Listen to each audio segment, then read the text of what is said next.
கட்டுப்பாட்டாளர் அவர்களுக்கு மற்றுள்ள கலந்து கொண்ட குழந்தைகளுக்கும் குழந்தைகளை அழைத்து கொண்டு வந்த நிகழ்ச்சியில் பங்கு பெற வைத்த பெற்றோர்களுக்கும் என் சார்பில், அதாவது நான் தமிழ்நாட்டில் உள்ள சேலம் மாவட்டத்தில் ஒரு நபர், அது மட்டுமல்லாமல் நான் தமிழ்நாட்டில் பள்ளியில் மேல்நிலைப் பள்ளியில் 36 ஆண்டுகாலம் பணிபுரிந்து ஓய்வு பெற்ற ஆசிரியர். இந்த சிங்கப்பூரில் பிள்ளைகள் பள்ளிக்கூடங்களில் பழகுவது, பேசுவது எல்லாமே ஆங்கிலத்தில் தான். இதை நான் கண்கூடாக என்னுடைய பேர பிள்ளைகள் மூலமாக நான் கற்றுக்கொண்ட பாடம். ஆக சிங்கப்பூர் அரசாங்கம் தமிழ் மொழியை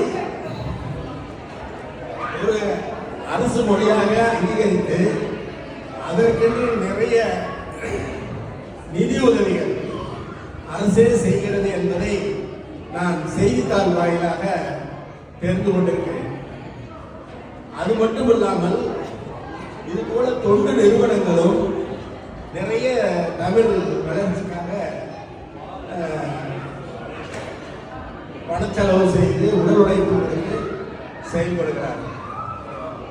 அதே நேரத்தில் தமிழ் குடும்பத்தைச் சேர்ந்த பிள்ளைகளுடைய பெற்றோர்கள் பிள்ளைகளை கட்டாயப்படுத்தாமல், நிர்பந்தப்படுத்தாமல் இயல்பாகவே அவர்களை தமிழில் பேசவும், வைக்கவும், பழகவும், படிக்கவும், அதுவும் குறிப்பாக சொல்ல போனால் எனக்கு தெரிந்தவரை தமிழ் முரசு என்ற தமிழ் பத்திரிகையில் வாரத்தில் ஒரு நாள் மாணவர்களுக்கு ஒரு இதழ் வருகிறது, ஒரு பகுதி, ஒரு 4 பக்கமா 5 பக்கம் கொண்ட ஒரு பகுதி வருகிறது.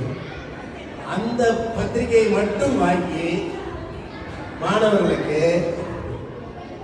தமிழ் பத்திரிகைகளை படிக்க வைங்கள், அவர்களுக்கு ஊக்கமும் உற்சாகமும் கொடுங்கள் என்று உங்களை அன்போடு பணியோடு கேட்டுக்கொண்டு எனக்கு இந்த வாய்ப்பை கொடுத்த இந்த குழுவினருக்கு என்னுடைய மனமார்ந்த சிறந்தாழ்ந்த நன்றிகளை தெரிவித்துக் கொண்டு விடைபெறுகிறேன். நன்றி, வணக்கம்.